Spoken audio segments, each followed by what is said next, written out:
अपने ही चंचल मन को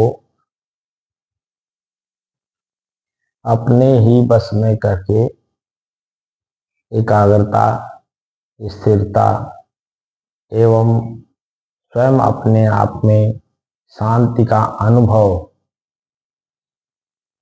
करने के बाद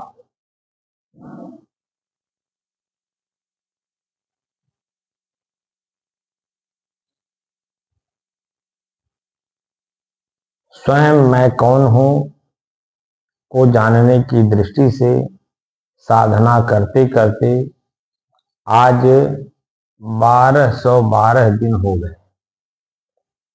तारीख 3 अक्टूबर सन 2025, दिन मंगलवार है, दिन सोमवार, प्रातः काल का समय।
आपने मेरे इस स्थिति को देखा।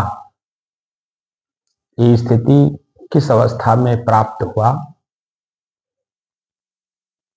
क्या आप लोगों को मालूम है?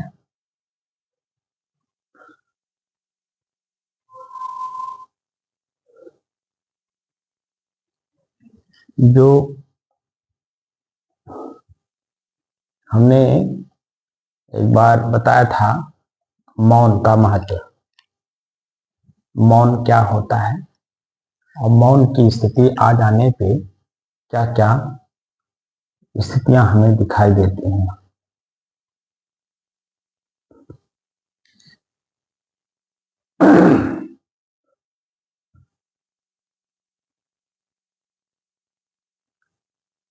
मौन का महत्व जो कि मैं आप लोगों को बता भी चुका हूं, दोबारा भी बता दे रहा हूं, क्योंकि सदगुरु कबीर कहते हैं बीजक में, दोहरा कथ कहें कबीर, प्रतिदिन समय जो देख। वही बात बार बार वो दोहराते हैं, जैसा समय देखते हैं। प्रतिदिन समय जो देख शब्द का है, प्रतिदिन कहते हैं, क्योंकि हम लोग समय का मैनेजमेंट नहीं कर पाए हैं अपने जीवन का। जो हम लोग बस जिए जा रहे हैं जैसे भी तैसे, जो कि सदगुरु कबीर को पढ़ने के बाद लगता है कि वास्तव में अभी हम किसी भी श्रेणी में नहीं है। ना हम बच्चे में हैं, ना हम नौजवान हैं, ना हम वृद्ध हैं, ना हम ज्ञानी हैं, ना हम अज्ञानी में ही दिखाई देते हैं। बस कहाँ है कुछ हमें नहीं पता, क्योंकि हम कोई भी चीज देखकर, जानकर और समझ करके नहीं कर रहे हैं। बस किए जा रहे हैं, आंख से देखे जा रहे हैं, कान से सुने जा रहे हैं, मुंह से बोले जा रहे हैं, पैर से चले जा रहे हैं, हाथ से कुछ किए जा रहे हैं। क्या कर रहे हैं कुछ पता नहीं। इन सब को जब तक हम अपने बस में नहीं करेंगे और खुद का अपना लक्ष्य क्या है, लक्ष्य के प्रति एकाग्रचित होकर के काम नहीं करेंगे, तो हम कुछ भी नहीं, पता ही नहीं हम हैं क्या। तो आप लोगों को बता रहा हूं मौन का महत्व। अभी जो हमारी स्थिति आपने देखी 50 मिनट तक, वो मौन के मतलब जो साधना का उच्च स्तरीय स्थिति होती है, हर चीज को अपने बस में कर लेने के बाद, आंख कान नाक जीभ, ये तो मोटी मोटी चीजें हैं, पैर हाथ, उसके बाद सबसे महत्वपूर्ण है मन, जो ख्याल कराता रहता है। उसके बाद और चंचल हमें बनाता है हमारा चित्त, उसमें अनुसंधान करता रहता है, ये क्या है, क्यों है, कैसे है, किस लिए है, तमाम तरह के प्रश्न उसमें उठाता रहता है, प्रश्नों में ही प्रश्न करता रहता है। यही हमारी चंचलता का कारण है चित्त। चित्त चंचल है। बुद्धि छोटी छोटी बातों को, कान ने सुन लिया किसी की बात, उसमें वो बुद्धि बना लेगा, हमें ऐसा क्यों कहे, किस लिए कहे, कारण क्या है, तमाम तरह का प्रश्न मन में उठाता रहता है। और क्रियाएं, अहंकार माने क्रिया होता है, अहंकार, मैं कर रहा हूं, मैं कर रहा हूं, मैं कर रहा हूं। आप कर रहे हो या प्रकृति में स्वतः हो रहा है, कैसे पता चले। जब दो वस्तुएं दो तरह के काम करती हैं और दोनों के बारे में जब जानकारी रहती है, तब हमें पता चलता है कि कौन वस्तु या कौन सी चीज क्या काम कर रही है। यहां दो चीज है, प्रकृति और पुरुष, जड़ और चेतन, मैं और मेरा।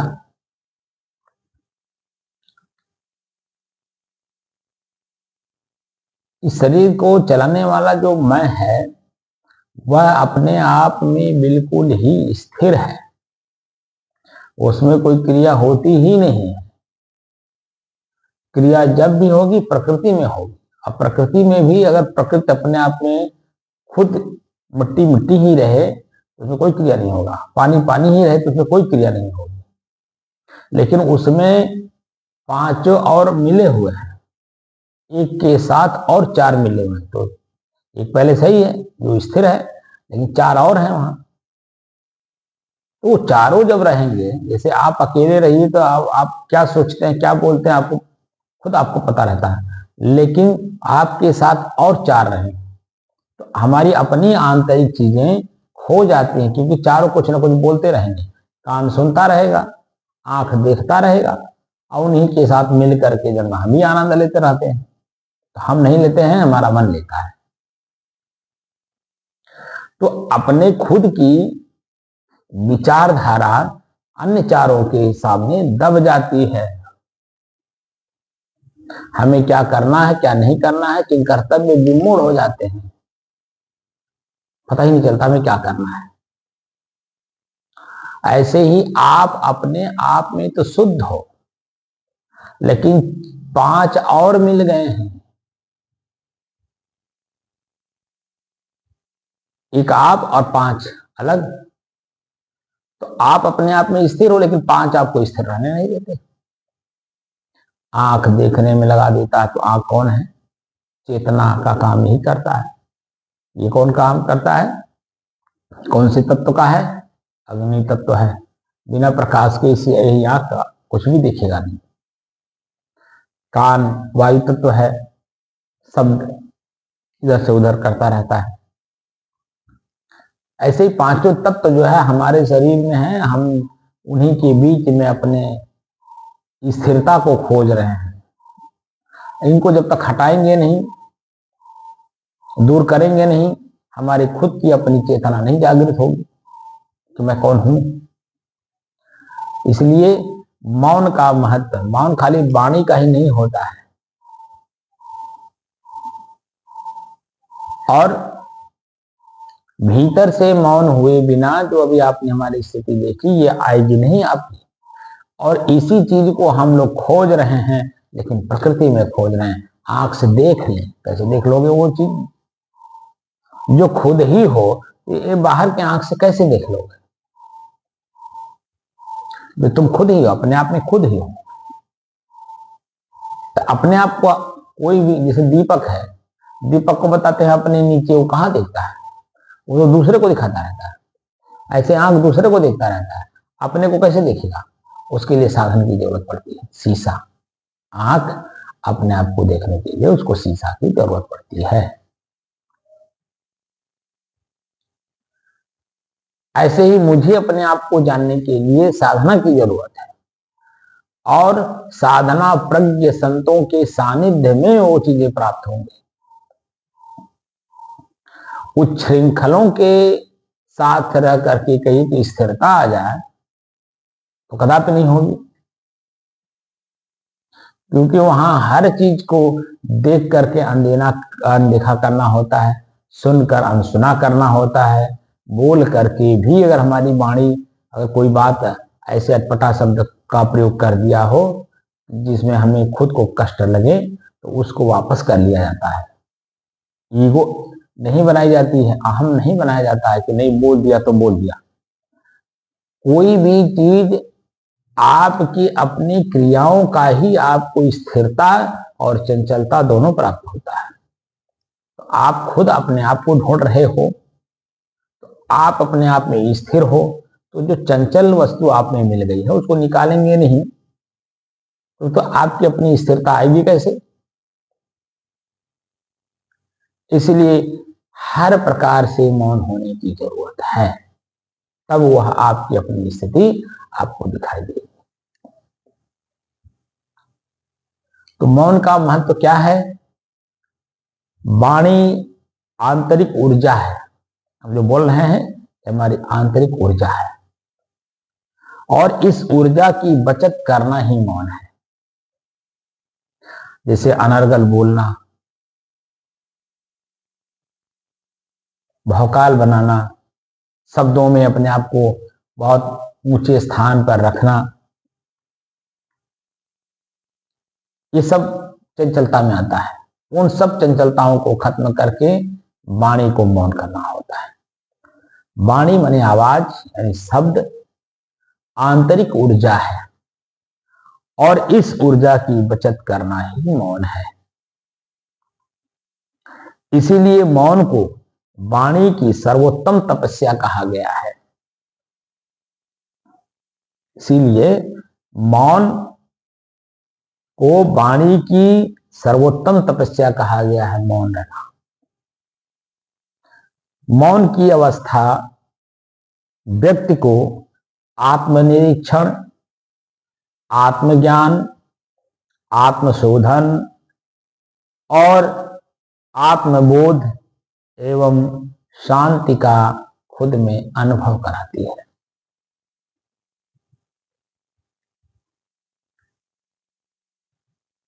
मौन के भाव को प्राप्त हो जाना ही मुनि हो जाना है। मौन की अवस्था भी आपने देखा होगा। मौन की अवस्था में मैं था, एक शब्द खाली वही बोल दिया मैं। साधना करते करते आज 1212 दिन हो गए। तारीख फला, आज 3 मार्च है, सन 2025 है, दिन सोमवार है, प्रातः काल है। इतना बोल करके फिर मैं मौन हो गया, और हमारे अपनी स्थिति को आपने देखा। उसी स्थिति को साधना का परिपक्वता माना जाता है, और उसी को बनाए रखना ये आपका कर्तव्य है। अब व्यवहार करते समय जो स्थिति आपकी अपनी बन गई है, उस स्थिति को सचेत हो करके कि मेरे पास मेरा अपना धन प्राप्त हो गया। बाहर का धन जब आपको प्राप्त होता है, 1 लाख, 1 करोड़, 1 अरब, जो भी हो, आप दिन रात उसकी सुरक्षा में लगे रहते हो तो तनाव बढ़ता आपका। वो जो आपसे अलग है वो कभी स्थिर रह नहीं सकता। आज आपके पास है, कल उनके पास है, नर्स उनके पास, ये आपको पता नहीं है। तो उसी को बनाए रखने में, इसको स्टेटस बोलते हैं, कि प्रत्येक व्यक्ति अपने स्टेटस को बनाए रखने में परेशान है। दुखी है। यहां आपका अपना स्टेटस जो प्राप्त हुआ, मैं स्वयं कौन हूं, आत्मबोध की स्थिति, वह आत्म की स्थिति अब जब आपको प्राप्त हो गई, तो जैसे बाहर के धन को आप यथावत बनाए रखने में दिन रात परेशान रहते हैं, इसको यथावत ही जैसे है वैसे ही हूबहू रखने में अब आपको परेशान रहना होगा। परेशान का मतलब क्या? कोई अगर आपको किसी भी तरह का शब्द प्रयोग करता है आपके ऊपर, तो शब्द वायु तत्व है, ये मान करके तत्वों में हमें उलझना नहीं है। ये उलझा हुआ व्यक्ति है, ये खुद नहीं जानता मैं बोल क्या रहा हूं। इसको खुद अभी इसी के शब्द को इसी को प्रतिक्रिया में कह दिया जाए तो यही कहेगा कि तो हमको कह रहा है। वो ये नहीं समझ पा रहा है होगा कि मैं ही कहा हूं, मेरे ही बात का प्रतिक्रिया कर दिए हैं, वो नहीं समझ पाएगा और आपके ऊपर और एक्शन करना शुरू कर देगा। इसलिए किसी भी प्रकार की वाणी यानी शब्द आपके कान में जाए तो आपके अंदर में क्रोध नाम की कोई वस्तु सामने ना आने पाए, आपका शरीर झंझनाए ना, आप दुखी ना हो, परेशान ना हो शब्द को सुन करके। ये बात का ध्यान रखना होगा आपको। परेशान ये है, धर्मो रक्षति रक्षितः जो सूत्र है वो यही है, धर्म की रक्षा करना आपका कर्तव्य है। अब धर्म क्या है? धर्म है स्वभाव। स्वयं का भाव जब आपको प्राप्त हो गया अपने आप में, अपनी स्थिरता, अब आपकी अपनी ही उसी स्थिरता को बनाए रखने के लिए उसकी रक्षा करना आपका कर्तव्य है। आंख देखेगा बाहरी नुकसान आपका बहुत बड़ा बड़ा हो रहा है, फलाने आपका खेत जोत लिए, आंख देखेगा, खुद वहां गुस्सा ना आए, शांत भाव में बने रहें, एक शब्द भी ऐसा ना प्रयोग करें कि आपकी चित्त की चंचलता बढ़ जाए। जो स्थिरता प्राप्त थी ये स्थिरता खो ना जाए, इसलिए हर तरह से आपको मौन रहना होगा। मौन की स्थिति अंदर से स्थिर करनी पड़ेगी।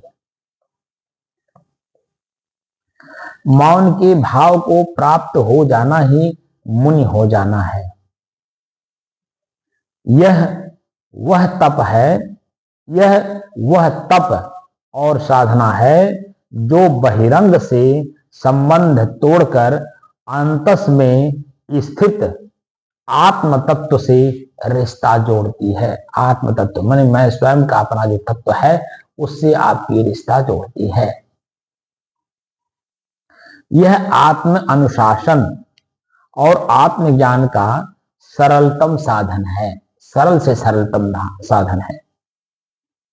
इससे इंद्रिय निग्रह की प्रवृत्ति का विकास होता है। हमारा ही अपना इंद्रिय क्या कार्य कर रही हैं, उससे हमें परिणाम क्या आ रहा है, ये सब निग्रह करने का पूरा विकास होता है। मौन से शारीरिक, मानसिक और आत्मिक ऊर्जा की बचत होती है जो आत्म साक्षात्कार में उपयोगी होती है। इसे अपनी दिनचर्या का हिस्सा बनाने के लिए अभ्यास की आवश्यकता होती है। जो स्थिति अभी हमारी आपने देखा वो अभ्यास है। मैं पलथी मार के बैठा हूं एक आसन में, क्या मेरे सर में मेरे शरीर में कहीं किसी न किसी रूप में दर्द, दबाव, पीड़ा क्या हमें अनुभव नहीं हो रहा होगा? बैठा हूं एक आसन से 1 घंटा 7 मिनट 10 सेकेंड हो गए और लगातार बैठा हूं। जिस अवस्था को आपने अभी देखा मेरे बोलने से पहले, क्या उस अवस्था में मेरे शरीर में दर्द नहीं हो रहा होगा, पीड़ा नहीं हो रही होगी, दबाव महसूस नहीं हो रहा, सब कुछ हुआ, लेकिन हमने इससे अपने आप को मौन कर लिया। यानी आत्मबोध की स्थिति में हूं तो अपने शरीर का मुझे कोई ज्ञान नहीं, क्योंकि ज्ञान जब होगा तो चेतना में होगी, और चेतना प्रकृति का गुण है, वो है अग्नि तत्व। जैसे ही आप चेतना में आएंगे वैसे ही इच्छाएं घेर लेंगी। अब यहां सारी इच्छाएं खत्म, मैं अपने आप में बिल्कुल शांत। इसी का जिक्र मैं कई बार कर चुका हूं। उपनिषद कहते हैं हमारे, नींद की अवस्था आपकी अपनी अवस्था है, लेकिन वह जागृत में होनी चाहिए। अब ये जागृत की अवस्था है जो आप लोगों को ये ज्ञान प्राप्त हो रहा है। इतनी ऊंचाई पर जाने के लिए कितने तप करने पड़ते हैं। तब कुछ नहीं है, बस खाली आंख को देखा कि आपका कपड़ा फाड़ दिया किसी ने, आंख ने देख लिया, फाड़ने वाले को भी देख लिया कौन फाड़ रहा है, लेकिन भीतर से कष्ट महसूस ना हो। फाड़ दिया कोई बात नहीं, वो तो उसकी मर्जी है। भीतर से शांत भाव में बने रहना। कान ने सुन लिया कि आप ही को गाली दे रहा है, गाली शब्द का प्रयोग किया है, तो कान को कही कि वो गाली वो दे रहा है, उसका मुंह फुहर हो रहा है, मेरा थोड़ी, मैं क्यों अपने शांति को भंग करूं। यही आपका तप है, और इस तप को कोई कर नहीं पाता है, बाहर का तप दिखाने लगता है। बाहर के तप से आपको प्रशंसा मिल जाएगा, प्रशंसा की उपलब्धि मिल जाएगी, बाहर भौतिक संसाधन मिल जाएंगे, लोगों की भावनाओं का जो भाव है वो आपको प्राप्त होगा, जिसके कारण आपकी इच्छाएं पूर्ति हो जाएंगी। क्योंकि मैं देखा हूं बहुत सारे ऐसे तपस्वी हैं जो अग्नि तापते हैं। अब उनका भीतर तो मौन है नहीं, भीतर से तो ये है कि जनता हमको तप करते हुए देखे, और फिर यही तपस्या जब हमारी खत्म हो, फिर मैं उनके पास जाऊं, गेहूं चावल आटा चावल दाल रुपया पैसा धन दौलत मन मकान बना ले उसी तप की वजह से। तो क्या वो तप आपका सार्थक हुआ? पानी में हमारे यहाँ एक विद्यार्थी था, छोटा, बहुत पहले की बात है।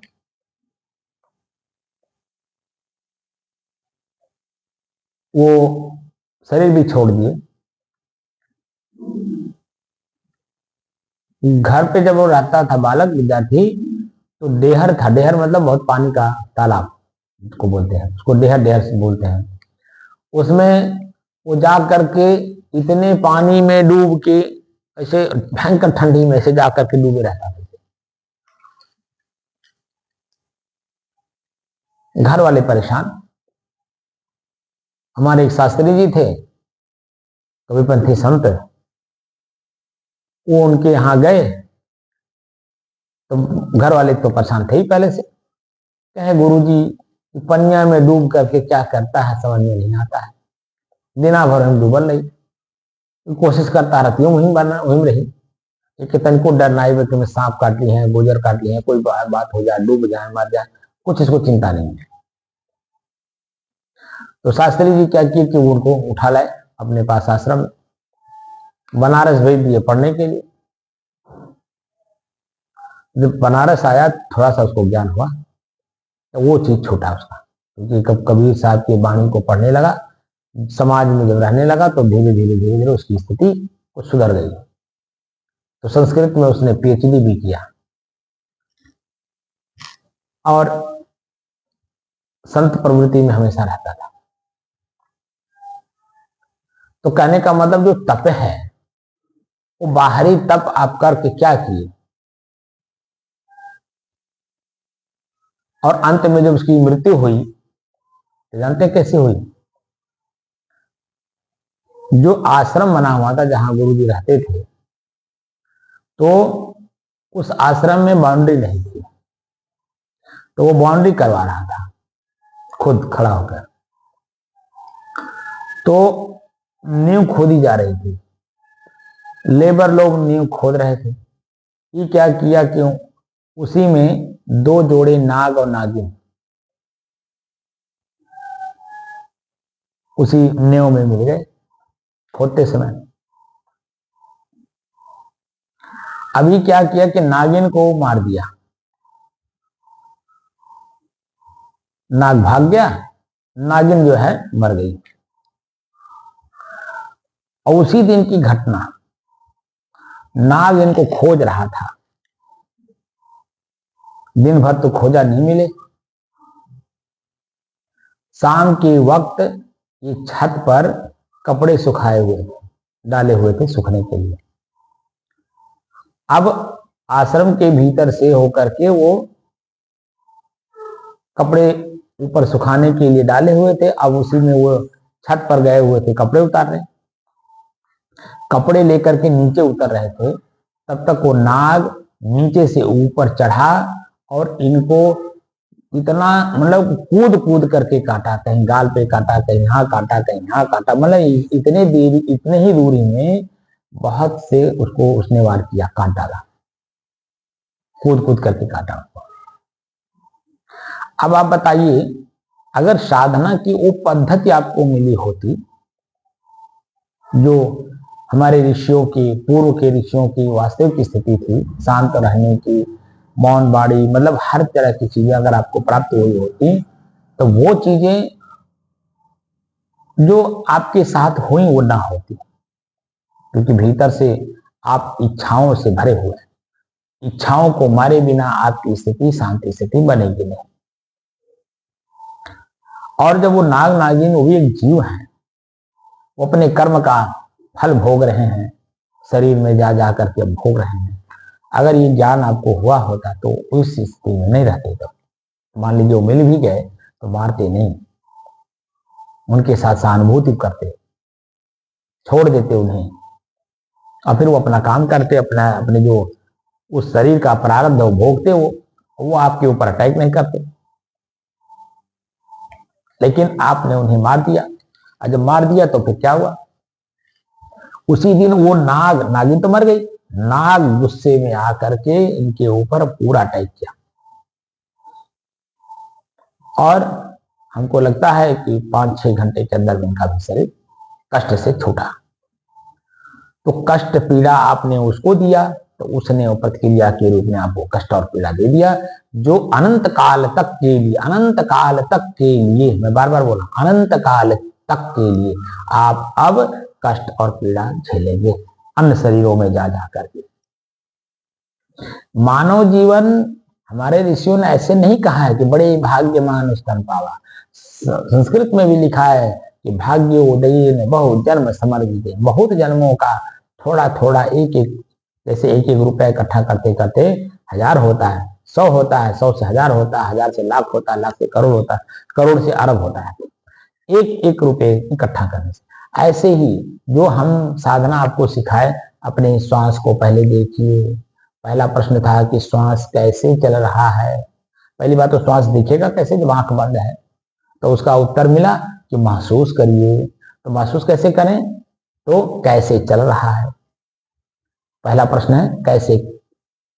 पहला प्रश्न है कि अपने श्वास को देखिए, दूसरा प्रश्न है श्वास कैसे चल रहा है। जब मन स्थिर होगा, चंचलता त्यागेगा, तब देखेगा कि मेरा श्वास कैसे चल रहा है। और श्वास में हमारे स्थिति कैसी है, जैसे अगर आपके मन में किसी प्रकार का चिंता होगा तो आपकी श्वास की गति तेज चलेगी और मन इस पर टिकेगा भी नहीं, क्योंकि बार बार उसी को याद ख्याल करेगा आपका मन, जिससे वो पीड़ित है। इसीलिए श्वास को नहीं देख पाएगा और आपका ब्लड प्रेशर बढ़ा रहेगा। दूसरा है, जब आप अपने श्वास को देखें, मेरा श्वास तेज चल रहा है, तो जब आप अपने मन की गति को पकड़ने में थोड़ा बहुत सक्षम हो गए, इसलिए मैं बार बार कहता हूं कि कम से कम 2 घंटे लगातार अपने श्वास को देखने का अभ्यास करिए। तब जब मन स्थिर हो जाता है 2 घंटे लगातार इसी में, तब अलग से होकर के देखने का तरीका मिलता है। अभी तो खाली देखने का अभ्यास हम लोग पूर्ण नहीं कर पा रहे हैं। जो बोला जा रहा है ये बहुत महत्वपूर्ण प्रश्न है, बहुत महत्वपूर्ण शब्द भी हैं और ये सार्थक हैं, ये आपको अपने तक पहुंचाने के साधन भी हैं। लेकिन हम लोग उतावले में हैं कि तुरंत मिल जाए। अब तुरंत मिल जा रहे तो तुरंत तो मिल जाएगा, रोज मिलता ही है, नींद में जाते ही हो, अपनी स्थिति में तो हो रोज, लेकिन क्या वो दिन में भी स्थिर है? क्या कोई घटना घटने के बाद आपका चित्त स्थिर है? उस पर प्रभाव, जो क्रिया वर्तमान में हुई वो क्रिया आप पर प्रभाव नहीं डाला? अगर प्रभाव पड़ गया, चिंतित हो गए, दुखी हो गए, पीड़ित हो गए, प्रसन्न हो गए, आनंदित हो गए, इसका मतलब है कि आपका चित्त स्थिर नहीं है। किसी भी क्रिया का प्रतिक्रिया, चाहे दुख के रूप में चाहे आनंद के रूप में, उसको आपको महसूस भी ना हो आपकी स्थिरता में, तब आपकी स्थिरता स्थिर होगी, स्थिरता में स्थिरता आएगी। और वही स्थिरता आगे आपको अपने को जैसा मैं हूबहू हूं उसको देखने में, जानने में, समझने में वो सफलता हासिल कराएगा आपको।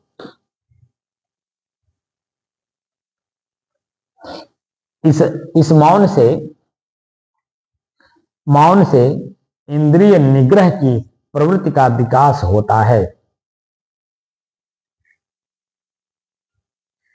मौन से शारीरिक, मानसिक और आत्मिक ऊर्जा की बचत होती है, जो आत्म साक्षात्कार में उपयोगी होती है। इसे अपनी दिनचर्या का हिस्सा बनाने के लिए अभ्यास की आवश्यकता होती है। अगर आप अभ्यास नहीं करेंगे तो खाली जान लेने से तो खाली थ्योरी हो गई, जानकारी, ज्ञान माने जानकारी, और जानकारी हो जाने मात्र से खेती नहीं होती, बिजनेस नहीं होता। जब भौतिक जीवन की चीजें उसके लिए अभ्यास करना पड़ता है बार बार, तब विश्वास लोगों की जीत पाते हैं, तो वो लोग आपके साथ वैसा व्यवहार करते हैं जैसा आप हो, जैसा आप चाहते हो, क्योंकि आपने उन्हें वैसा करने के लिए प्रेरित किया है, आपके अभ्यास से ही होता है। तो यहां मुझे अपने आप को जानना है, तो बार बार के अभ्यास से ही धीरे धीरे हम, क्योंकि अनादिकाल से हम अपने आप से बिछुड़े हैं और ये मन की गति में बहे हुए हैं, तो मन की गति को पकड़ने के लिए बहुत स्थिरता की जरूरत है। और वे भीतर से, बाहर से वैसे मौन बैठे हैं, बहुत स्थिर हैं, अब भीतर में इच्छाएं चल ही रही हैं, तो क्या होगा? वो इच्छाएं आपको अपने तक ले जाने में सक्षम नहीं होंगी। इसलिए भीतर से भी हमें स्थिरता ही मौन है, और मौन ही स्थिरता का प्रतीक है। लेकिन वो मौन को हम समझे तब तो, मौन ऐसा हम समझ गए मौन है, बोल नहीं रहे हैं तो मौन है। अब भीतर से हम इच्छाएं क्या कर रहे हैं, तो मौन कहाँ है?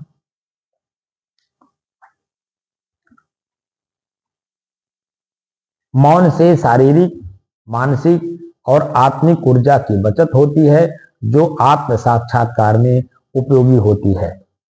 इसे अपने दिनचर्या का हिस्सा बनाने के लिए अभ्यास की आवश्यकता होती है। वाणी पर नियंत्रण कई अप्रिय स्थितियों से बचा लेता है। बात समझ रहे? वाणी पर नियंत्रण कई अप्रिय स्थितियों से बचा लेता है। इसलिए हम पर निंदा और वाचालता का परित्याग करें। भीतर से हमें सत्य भाषण करना चाहिए। गौतम बुद्ध ईश्वर, आत्मा और मरणोत्तर जीवन आदि तत्वमीमांसीय विषयों को अव्याकृत प्रश्न कहकर मौन हो जाते हैं। महात्मा बुद्ध जो है, जो वाणी की अन्य प्रकार की अच्छाइयों के रूप में भी जो प्रयोग होता है, उसमें भी मौन होने में क्या बोल रहे हैं? अव्याकृत प्रश्न कहकर, अव्याकृत प्रश्न कहकर मौन हो जाते थे,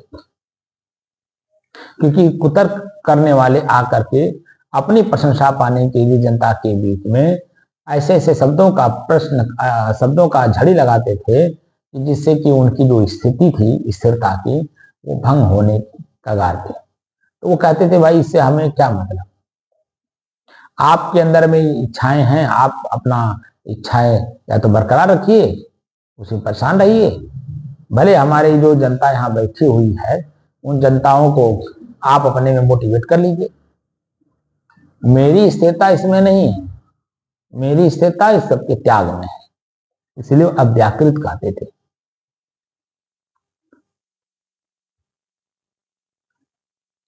भारतीय संस्कृति और आध्यात्मिकता में मौन को उच्चतम तपस्या माना गया है। हमारे जो ऋषि हैं, खोज करने वाले, मैं कौन हूं कहा, उन लोगों ने जो बताया, भारतीय संस्कृति, सम सहकृति, सम माने बराबर, सह माने वह, कृति माने कार्य, मौन होकर के जो कार्य किया जाता है उसे संस्कृति कहते हैं, क्योंकि उस पर एक लक्ष्य होता है। प्रश्न उठते रहते हैं, मैं क्या कर रहा हूं, क्या इसी काम को करने के लिए मैं बैठा हूं? तो प्रश्न होता नहीं,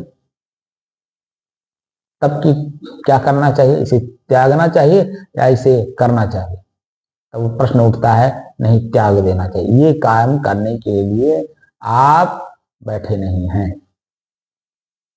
जैसे मैं बैठा हूं मौन होने के लिए, मैं कौन हूं जानने के लिए, और बातें करूं राजनीति की, बातें करूं सामाजिकता की, बातें करूं पारिवारिकता की, तो बताइए मैं अपने साधना को कैसे साध सकता हूं? साधना को भी साधना पड़ता है, कैसे साधूं?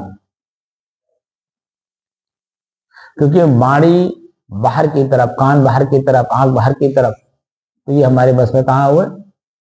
इसीलिए साधना को भी साधना पड़ता है। वाणी पर नियंत्रण कई अप्रिय स्थितियों से बचा लेता है, इसलिए हम पर निंदा और वाचालता का परित्याग करें। हमें सत्य भाषण करना चाहिए। गौतम बुद्ध ईश्वर, आत्मा और मरणोत्तर जीवन आदि तत्वमीमांसीय विषयों को अव्याकृत प्रश्न कहकर मौन हो जाते थे। भारतीय संस्कृति और आध्यात्मिकता में मौन को उच्चतम तपस्या माना गया है। इसीलिए हमारे मनुष्यों ने माघ महीने की अमावस्या को मौनी अमावस्या का नाम दिया है।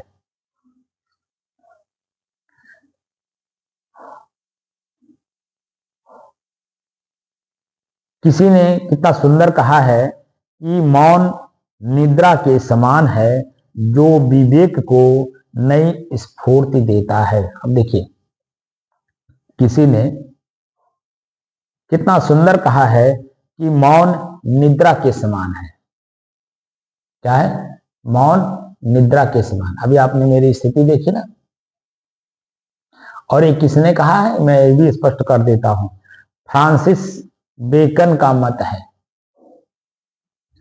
फ्रांस का रहने वाला फ्रांसिस बेकन का मत है, जो कि वहां का दार्शनिक व्यक्ति था। उन्होंने लिखा है कि फ्रांसिस बेकन का मत है कि मौन निद्रा के समान है जो विवेक को नई स्फूर्ति देता है। विवेक का मतलब होता है दो वस्तुएं एक में मिल गई हैं, दोनों को अलग अलग करने की जो शक्ति है आंतरिक, उसे विवेक कहते हैं। तो यहां पर फ्रांसिस बेकन कह रहे हैं, जो कि एक दार्शनिक व्यक्ति है, कि निद्रा, मौन जो है निद्रा के समान है जो विवेक को नई स्फूर्ति देता है। हमारी स्थिति आपने जो देखी वो विवेक की स्फूर्ति ही है। एकदम सा मेरा ना आंख देख रहा है बाहर की तरफ, ना कान सुन रहा है, यहां तक कि भीतर की चेतना भी नहीं है कि मैं कहां हूं, मेरी शरीर की स्थिति क्या है, कुछ भी नहीं, एकदम उसी को मौन कहा गया। और वह निद्रा के समान है। जैसे आप प्रतिदिन नींद में जाते हो, आपको अपने शरीर का ज्ञान नहीं रहता कि मेरा शरीर किस स्थिति में है।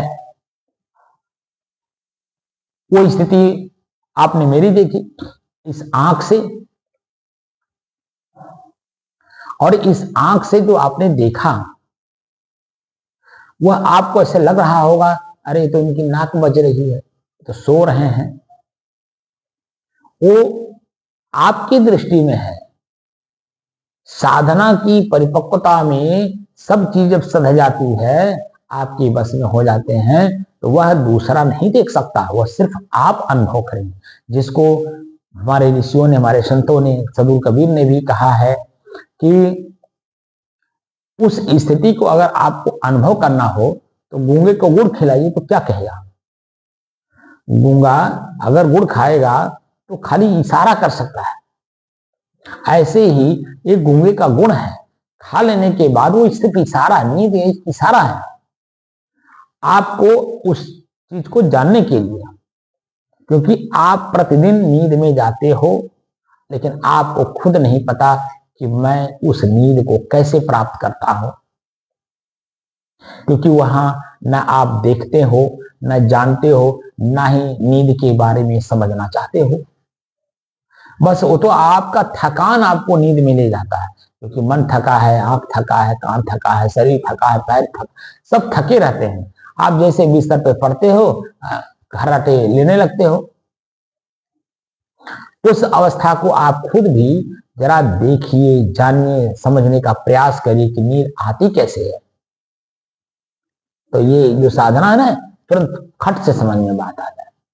लेकिन मैं देखता हूं जो इस अध्यात्म में अपने आप को पारंगत मानते हैं, वह भी मैं देखता हूं अपनी नींद कैसे ली जाती है उन्हें ये भी नहीं पता, क्योंकि वहां जो चेतना है, चेतना में रह करके नींद को नहीं ली। तो आंख बंद कैसे होता है, कान बंद कैसे होता है, जीभ स्वाद या शब्द कैसे बोलने में असमर्थ हो जाता है, पैर चलने में असमर्थ किया जाता है, हाथ को हिलाने में असमर्थ किया जाता है, यानी सभी क्रियाओं को रोका जाता है। और रोकने के बाद कैसे नींद आई, क्योंकि मन भी रुकता है, चित्त भी रुकता है, बुद्धि भी रुकती है, आम भाव भी खत्म होता है, तब जा करके आपको नींद की अवस्था आती है। अब यहाँ साधना काल में हमें नींद की अवस्था को प्राप्त करना है जागृत अवस्था में, तो कैसे प्राप्त होगा, ये बातें पूरा जान लेने के बाद तब आपकी स्थिति और मजबूत होगी। तो फ्रांसिस बेकन जो कह रहे हैं वो परम सत्य कह रहे हैं, इसलिए इनका यहाँ उदाहरण दिया गया है। फ्रांसिस बेकन का मत है कि मौन निद्रा के समान है जो विवेक को नई स्फूर्ति देता है। उनको तो लगता है नई स्फूर्ति है, ये नई नहीं है तो जैसे रोज सब कुछ जब लोग उसी में जाते हैं नींद में, लेकिन वो जान नहीं पाते कि वो मौन की अवस्था में ही प्राप्त होता है, तो उनको लगा कि इसे नई है, क्योंकि वो भारत में तो जन्म लिए नहीं, फ्रांस में जन्म लिए, तो फ्रांस की जो स्थिति देखे उसको उन्होंने नई स्फूर्ति बताई। हमारे यहाँ तो बच्चा बच्चा भी जानता है, उस थोड़ा सा भी अगर आप खोदिए तो बच्चा तुरंत बताता है। लेकिन वहां क्योंकि यहाँ पर ऋषियों की बोलबाला है, हर क्षेत्र में, हर जगह आपको कहीं न कहीं हर भाषा में एक संत, एक ऋषि, एक रिसर्चर आपको मिल जाएंगे, समाज के पथ प्रदर्शक मिल जाएंगे। तो समाज के जो पथ प्रदर्शक हैं, वो जो पथ प्रदर्शन का काम करते हैं, तो बच्चा से बूढ़े तो सबको लिए तो करते हैं। इसलिए हमारे यहाँ इस अध्यात्म के बारे में बहुत लोगों को जानकारी है। यह न केवल व्यक्ति को आत्मनिरीक्षण और आत्मज्ञान की ओर प्रेरित करता है, बल्कि मन को स्थिरता प्रदान करता है। मौन। फ्रांस बेकन क्या कह रहे हैं, फ्रांस बेकन का मत है कि मौन निद्रा के समान है जो विवेक को नई स्फूर्ति देता है। मौन न केवल व्यक्ति को आत्मनिरीक्षण और आत्मज्ञान की ओर प्रेरित करता है, बल्कि मन को भी स्थिरता प्रदान करता है। यह केवल बोलने से बचना नहीं है, बल्कि मन, विचार और वाणी सभी को संयमित रखना है, यानी तौल करके भीतर से बोलना है। हमें बोलना भी है कि नहीं, क्योंकि सदगुरु कबीर एक जगह बोलते हैं बीजक में, रमैनी 80 में है या शब्द 80 में है, कंफर्म नहीं हूं। कहते हैं कि साफ साफ वो वाक्य बोल देता हूं, आप लोग ढूंढ लीजिएगा। और सदगुरु अभिलाष साहब का जो टीका है उसको पढ़ भी लीजिएगा, स्पष्ट वो करते हैं। बोलना का सो बोलिए रे भाई, बोलत ही सब तत्व नसाई, बोलत बोलत बाढ़ बिकारा, बोलिए सो जो पड़े बिचारा। अब इस पूरी लाइन में साफ साफ जब आप स्थिर रहोगे, सामने वाले की क्रिया का प्रतिक्रिया करना है कि नहीं करना है, ये जब आप मौन रहोगे तभी तो कर पाओगे। आप भी उतावले में, वो भी उतावले में, तो पता चला कि आवत बोली एक है, पलटत हो या नहीं। उधर से तो एक शब्द आया, आपने उतावलेपन में एक का 10 बोल दिया, तो पता चला कि वहां लट्ठम लट हो गया। समाज में जो स्थितियां हैं वो ऐसे इसीलिए ही बिगड़ रही हैं कि एक आदमी क्रिया कर रहा है, वो तो क्रिया कर ही रहा है, तो जो सुनने वाला है, प्रतिक्रिया करने वाला, वो कितना गंभीर है या उतावलेपन में है। अगर उतावलेपन में है तो निश्चित है कि वहां अभी तो वाणी का प्रयोग हुआ है, फिर हाथ का भी प्रयोग हो जाएगा। जब हाथ का प्रयोग होगा तो हाथ से क्या चलेगा पता नहीं, वर्तमान कैसी स्थिति आएगी। इसलिए समझदार को आप लोग ज्ञानी हैं, साधना कर रहे हैं, ये सब साधकों के लिए बताया जा रहा है। साधक की स्थिति कैसी बनती है और बन जाने के बाद उसे सुरक्षित कैसे रखना है, धर्मो रक्षते रक्षित का जो सूत्र है उसे कैसे लागू करना है, उसी के बारे में सब आप लोगों को जानकारी दी जा रही है। हमेशा भीतर से मौन रहिए, एकदम शांत भाव में बने रहिए।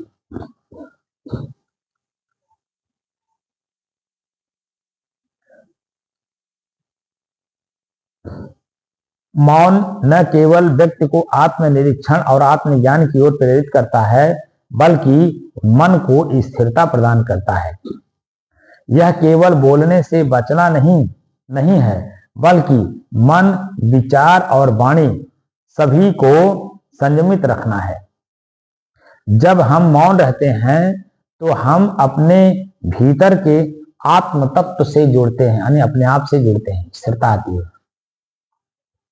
वाणी से चुप होने पर भी मन लगातार वाचाल बना रहता है, यानी भीतर से इच्छाएं करता है, यानी ख्याल करता रहता है। वाणी हमारा भले मौन है, लेकिन हम भीतर से ख्याल कर रहे हैं, हमें क्या कर रहे हैं, कौन हमें क्या कह दिया, हमने क्या देख लिया, हम कहाँ चल करके आए, हमने हाथ से क्या किया, वो बहुत सी चीजें भीतर से ख्याल कराता रहेगा।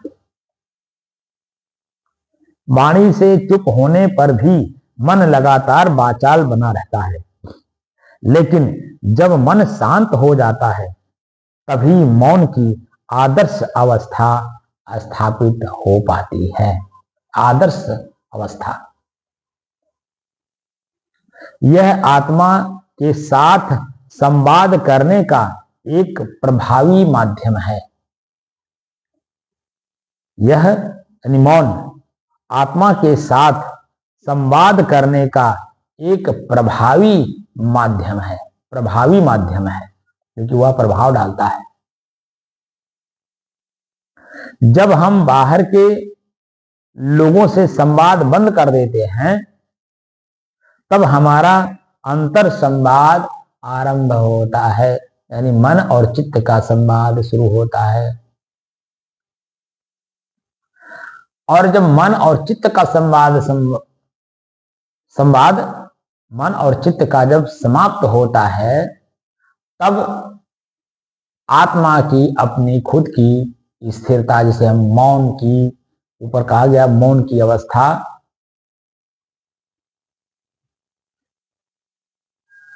मुनि की अवस्था प्राप्त होती है। क्यों? क्योंकि मैं अब शुद्ध अपने आप में स्थिर हो गया। जो आपने अभी देखा 50 मिनट तक मेरी स्थिति उसी में थी, एकदम मौन। अब मेरे शरीर की क्या स्थिति थी हमें नहीं मालूम। आप भले देख करके कह सकते हो कि किसमें है, नींद में है, सो रहे हैं, खर्राटे ले रहे हैं, कहना आसान है, लेकिन उसमें जागृत अवस्था में जाना, ऑन कैमरा उसको दिखाना बड़ा मुश्किल काम है। अब मुश्किल काम को आसान करना ही तो साधना का प्रतिफल है।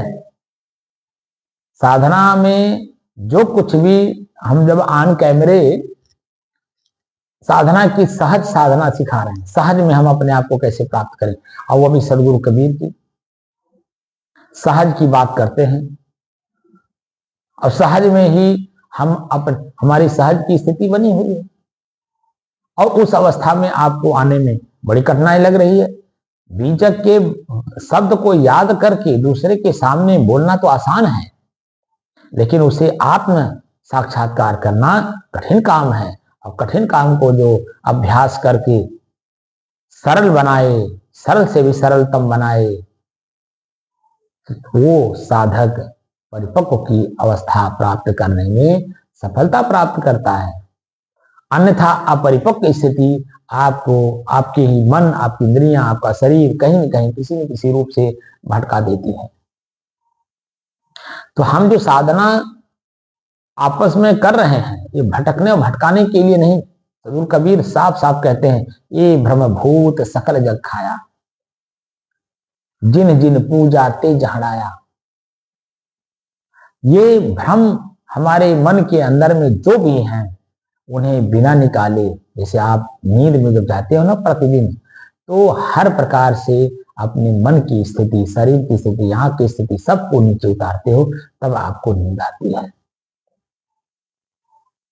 अन्यथा आपके ही शरीर, शरीर के इंद्रियां, इनके विषय, इनके भोग, उसके साथ साथ मन, उसके साथ साथ चित्त, बुद्धि, ये आपको नींद में जाने नहीं देते। अगर आप जगे हुए हैं, इसका मतलब है कहीं ना कहीं कोई न कोई कार्य हो रहा है, चाहे आंख देख रहा हो, चाहे टीवी देखे, चाहे मोबाइल देखे, चाहे पेपर पढ़े, चाहे वो सदग्रंथ पढ़े, या कुछ भी करे, आंख देख रहा तो नींद आने नहीं देगा। कान किसी का शब्द सुन रहा हो, चाहे वो सत्संग का हो, चाहे वो फिल्मी गाना हो, चाहे जो कुछ भी हो, आपको नींद नहीं आने देगा। इसलिए दोनों स्थितियों से अपने को मुक्त करना होता है, तब जाकर के नींद आती है। आंख को बंद करना होगा देखने से, कान बंद करना होगा सुनने से, जीभ बंद करना होगा बोलने से, जीभ को बंद करना होगा स्वाद लेने से। हर प्रकार की क्रियाओं को रोके बिना आपको नींद आ नहीं सकती, और वही मौन की अवस्था में होता है। हर प्रकार, हर चीजें जब मौन होती हैं, तब जाके आपको नींद आती है। और ये इस लेवल की साधना है, सहज में आप अपने को देख सकते हो, जान सकते हो, और अपने आप में अपने आप को स्थिर भी कर सकते हो। लेकिन जो बाहर से आपने आरोपित कर लिया है, समस्या तो यो है, जो बाहर का आपने आरोपण कर लिया है भीतर में कि फलाने सत्य कह रहे हैं, अपने आप में वेरीफाई नहीं कर रहे हो। आप कभी जरा एक दिन भर के लिए काउंटर पे जाओ बैंक में, बैंक का कैशियर भले मैनेजर कहता हो कि भाई इनको मैं जानता हूं, पहचानता हूं, और इनको आप कैश दे दो, वो जब तक अपने सिस्टम में कैशियर आपको वेरीफाई नहीं कर लेगा, तब तक वो मैनेजर नहीं, चाहे वो कोई भी आ जाए, प्रबंधक ही क्यों ना आ जाए, वो दे नहीं सकता। ऐसे ही आपको अपने आप में वेरीफाई करनी होगी, चाहे वो कोई भी बोलता हो, चाहे हम खुद ही क्यों ना बोल रहे हैं। हम तो बोल ही रहे हैं, हमारी बात तब तक सत्य न मानिए, कभी सब खुद कहते हैं, जब तक न देखा निज नैना, और तब तक न माने गुरु के बहना। बहना माने बात, जब तक हो हम खुद अनुभव ना कर ले प्रैक्टिकल करके, तब तक किसी की भी बात पर विश्वास नहीं करना है। हमारे पास भी वही चेतना है जो सामने वाले के पास है। उसी चेतना से रह करके, उसी चेतना में रह करके मुझे अपने आप को जानना है, और मुझे अपने आप तक जो पहुंचाए वही मेरे लिए महत्वपूर्ण है, क्योंकि जो अपने आप में पहुंचा होगा वही आपको अपने आप तक पहुंचाने में सक्षम हो पाए। लेकिन उसके एक एक वाक्य को आपको धारण करना होगा। धारण का मतलब प्रयोग करके देखना होगा। तो जो मैं श्वास दिखा रहा हूं, मैं अपने घर से नहीं दे रहा हूं, हमारे ऋषियों ने दिया। ईश्वर शब्द जो है वहीं से शुरू हुआ है, ऋग्वेद काल से। ईश्वर को पढ़िए, श्वास के सहारे नहीं, भगवान को पढ़िए ईश्वर के सहारे। भगवान हमारा शरीर और श्वास भी शरीर का ही अंग है, हवा एक तत्व है। तो उसी की वजह से मेरा जीवन है। मतलब मैं शरीर में हूं, मैं देख सकता हूं, मैं बोल सकता हूं, मैं सुन सकता हूं, मैं जो भी श्वास की वजह से, क्योंकि ये मेरे शरीर और मेरे बीच में, शरीर और मेरे के बीच में जोड़ने का काम करता मेरा श्वास। भोजन बिना आप कुछ घंटे रह लोगे, पानी बिना भी कुछ घंटे रह लोगे, हो सकता है 1-2 दिन भी रह लो, हफ्ते दिन रह लो। जो घटनाएं देखा जाता है, जैसे मान लीजिए कहीं भूकंप आ गया तो बिल्डिंग गिर गई। अब बिल्डिंग तुरंत तो मैं नहीं ना, वो जो बचाव कर्मी है निकाल देंगे। कहीं कहीं देखा जाता है 1-1 हफ्ते 10 दिन अंदर पड़े रह जाते हैं, लेकिन फिर भी सांस चल रही है। उसमें से बाहर निकालते हैं 10 दिन के बाद, तो पता चला अभी जिंदा है, सांस चल रहा है। लेकिन वहां पानी नहीं पाए, भोजन नहीं पाए, सूरज की रोशनी नहीं पाए, नीचे दबे पड़े हैं, लेकिन श्वास चल रहा है, इसलिए वो जिंदा है। तो इसलिए मैं कह रहा हूं कि 10 दिन तक, मतलब कुछ घंटे कुछ दिन तक आप रह सकते हो, भोजन पानी अन्न के, लेकिन क्या श्वास के बिना आप 1 मिनट भी रह पाएंगे? ये नाक अपने बंद करके ऐसे देखिए, अपने आवाज आई लग जाती है, अभ्यास न किए हो तो। इसलिए किसी भी कार्य को करते समय चेतना में रह करके करिए, ताकि मैं उससे अपने आप को वेरीफाई कर सकूं कि मैं अपने आप में संतुष्ट हूं या नहीं। आपकी संतुष्टि ही आपके साधना की सबसे बड़ी सफलता है। किसी भी क्षेत्र में अगर आप संतुष्ट हैं, तृप्त हैं, संतुष्ट ही नहीं तृप्त। संतुष्ट तो यह है कि चलो मिला तो, लेकिन पूरा नहीं मिला। और तृप्त अवस्था जो आती है, शब्द की बात है, संतुष्ट अधूरा शब्द है, लेकिन तृप्त अपने आप में पूर्ण शब्द है। वहां उसके आगे कोई शब्द लागू नहीं होता है। इसलिए अपने आप को स्थिर करके जानिए कि मैं अपने आप में हूं कौन। ये प्रश्न है, मैं हूं कौन। तो जो मेरे से अलग है उसको अलग कर दीजिए, जो शेष बचता है वही तो आप हो। सुबह उठते हो, चेतना आती है, शरीर में बड़ी स्फूर्ति रहती है, उमंग रहता है, उत्साह रहता है, और जब शाम को उसी बिस्तर पे लौट करके आते हो तो सारा उत्साह, सारा उमंग, सारा चेतना सब खत्म, बस खाली बस सोए रहे। खाना मिले चाहे नहीं मिले, लेकिन सोए रहे। क्यों? क्योंकि आप चेतना में रहकर जो कुछ भी प्राप्त करना चाहते थे सब प्राप्त कर लिए, लेकिन मूल तत्व जो आप अपने को जानना चाह रहे थे, तृप्त होना चाह रहे थे, वो नहीं मिला। इसलिए ये साधना अपने आप की परिपक्वता की ओर ले जाता है। इसे आप करें और श्वास को अपने से अलग होकर के देखने का पहला अभ्यास करिए कि मेरा श्वास कैसे चल रहा है। तो श्वास में तेजी, मध्यम, धीमी ये अनुभव हो जाए अभ्यास के द्वारा। फिर उसमें देखिए कि मेरे ही अपने श्वास में क्या मिल रहा है। तो क्या मिल रहा है प्रश्न आया, तो अब आप देखेंगे तो श्वास यानी हवा में जो कुछ भी मिला होगा वो वर्तमान में आपको दिखाई देगा। 1212 दिन से मैं लगातार कर रहा हूं, तो 1212 दिन में जो लगातार कार्य कर रहा हूं सुबह शाम, तो सुबह का जो हवा है वो ठंड रहता है, चाहे भले गर्मी का ही मौसम क्यों ना हो, कुछ ना कुछ तो ठंड रहता ही, भले भयंकर गर्मी हो। लेकिन शाम के वक्त यही श्वास, कितना भी मौसम ठंड हो, वो शाम के समय कुछ ना कुछ गर्मी जरूर दिखाई देता है। क्यों? क्योंकि दिन भर का जो सूरज का रोशनी पाया हुआ है, वो रोशनी हवा में मिल गई है, यानी गर्मी मिल गया है, तो श्वास आप जब लेंगे तो गर्म महसूस होगा। तो मेरा श्वास कैसे चल रहा है, तो धीमी, मध्यम और तेजी पता चला। फिर क्या मिल रहा है, तो उसमें ठंड, गर्म, शीतल, सुगंध, दुर्गंध, सामान्य, ये 6 चीजें आपको प्राप्त होंगी। इन्हें देखिए, जानिए, समझिए और अलग है ये भी महसूस करिए। सुगंध आ रहा है, ये अलग है, इसके पहले नहीं था, अभी आ गया, ये कब तक ठहरेगा, ये प्रश्न उसमें उठेगा। अभी तो आपको दोबारा जब शुरू किया हूं तो अब पहले की अपेक्षा अब आप लोगों को काफी कुछ विश्वास हो गया होगा कि हर चीज को जब हम देखते हैं तो प्रतिक्रिया करते हैं कौन देख रहा है। तो क्या आंख अपने आप में देख लेगा? क्या कान अपने आप में सुन लेगा? और प्रश्न उठेगा। इसलिए सामान्य रूप से आप लोग अपना काम करें, अपने श्वास को देखें, श्वास को देखते समय सावधानी बरतें कि आलस निद्रा जम्हाई ना आने पाए, क्योंकि आपको अपने तक वही लोग ले जाएंगे जो जिसको आप देखोगे वही आगे आपको बढ़ाएंगे। आंख आपको आगे ले जाएगा, कान आपको आगे ले जाएगा। तो कैसे आगे ले जाएगा? देखिए किसको देख रहा हूं, तो कौन देख रहा है, इस तरह के प्रश्न उठेंगे और वो प्रश्न आपको आगे तक ले जाएंगे।